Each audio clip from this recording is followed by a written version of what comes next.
Bonjour à toutes et à tous et bienvenue sur wisport.com pour votre revue sportive de ce mercredi 23 avril 2025. Nous ouvrons cette édition avec un exploit remarqué du Sénégal à la CAN féminine de futsal. Pour leur grande première dans cette compétition, les Lions ont arraché un match nul spectaculaire 5-5 face à Madagascar dans une rencontre à haute intensité émaillée de blessures et d'un engagement total. Les Sénégalaises ont fait preuve de caractère pour revenir au score grâce à un penalty transformé par Sorna Nogaital. Deisha Mendy a quant à elle inscrit le tout premier but sénégalais dans l'histoire du tournoi, un symbole fort pour le développement du futsal féminin dans le pays. Avec ce point pris, les Lions entament la compétition sur une note encourageante avant d'affronter la Tanzanie ce 26 avril dans un tournoi qui réunit 9 nations et offre une qualification pour la Coupe du Monde. Poursuivons avec une initiative phare de la Fédération sénégalaise de football. Le centre d'excellence de Guéro accueille actuellement 20 techniciens dans le cadre du module A de la licence CAF.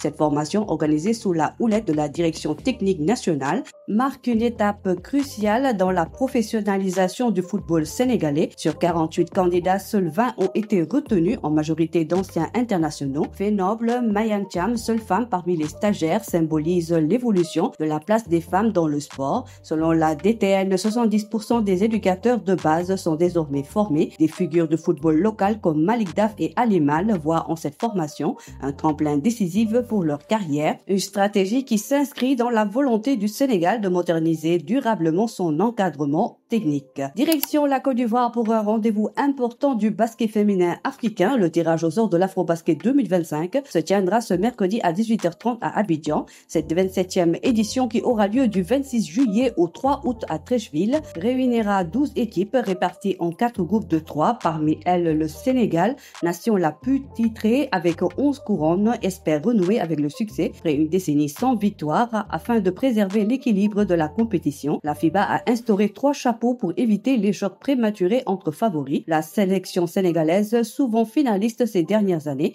vise clairement le sommet continental. Terminons cette revue avec un détour par l'arène sénégalaise où l'ambiance s'échauffe à l'approche d'un combat très attendu. Franck, surnommé le Ndiago Or, n'a pas mâché ses mots à l'encontre de son prochain adversaire, Eumeu Sène. Lors d'un live animé par le journaliste Lambe Moudoumbey, le lutteur a multiplié les provocations, allant jusqu'à promettre une victoire en 30 secondes. Tout en reconnaissant les qualités techniques de son vis-à-vis, Français dit prêt à affronter et vaincre quiconque se dressera sur son chemin. Un affrontement décisif pour sa carrière, mais aussi un moment fort pour les amateurs de lutte, en particulier ceux de Parcelles Assainies, son fief.